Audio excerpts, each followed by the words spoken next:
सौदा के तो शय ख़ास से माफ़ कर देना चाहिए, अगरचे ये मुश्किल और कभी कभार नामुमकिन सा काम लगता है।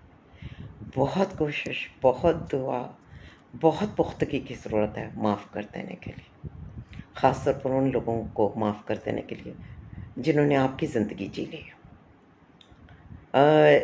जिन्होंने आपकी रूह को तार तार कर दिया।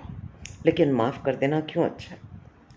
इसमें बहुत सुकून है आपके अपने दिल के लिए, क्योंकि बाज़ औक़ात आप अपने ज़ालिमों को उस अंजाम से दो चार देखते हैं कि आपका नरम दिल उस बोझ के नीचे दब जाता है और आपको अल्लाह के आगे गिड़गिड़ाना पड़ता है कि परवरदिगार इन पर रहम और शफ़क़त का मामला करते हैं, अल्लाह इन पर से आज़माइश को डालते हैं।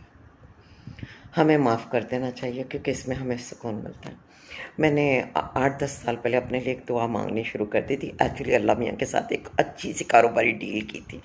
मैंने अल्लाह मियाँ को दरख्वास्त की थी कि अल्लाह मियाँ, मैं आपके पास जब आऊँ ना, तो मैंने आपकी मखलूक में से किसी का गिला लेके नहीं आना जिससे मेरी जान माल इज़्ज़त को नुकसान पहुँचाया।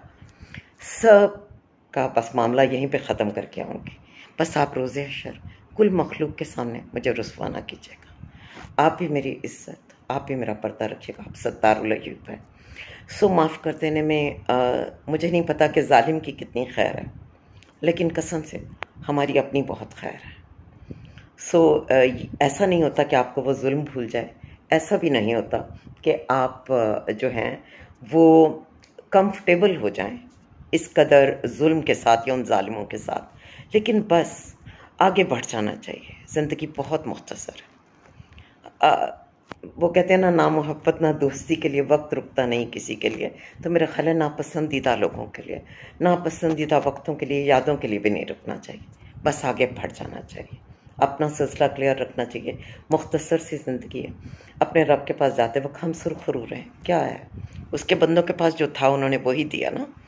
अब एक फटे पुराने कपड़े पहनने वाले से तो हम नहीं कहेंगे कि हमें सफ़ायर या खाड़ी का जोड़ा ले दो, ना ही हम किसी भूखे अफलास ज़दा से कहेंगे कि हमें प्लीज़ पीसी में आज आप खाना खिलाइए।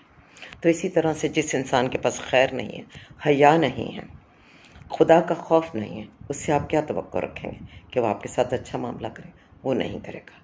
इसलिए अल्लाह ने आपको तौफीक दी है, आप अपने साथ अच्छा मामला कर लें, अपने रब के बंदों के साथ अच्छा मामला करें और बाकी उस पर छोड़ दें, वो बहुत अच्छा करेगा।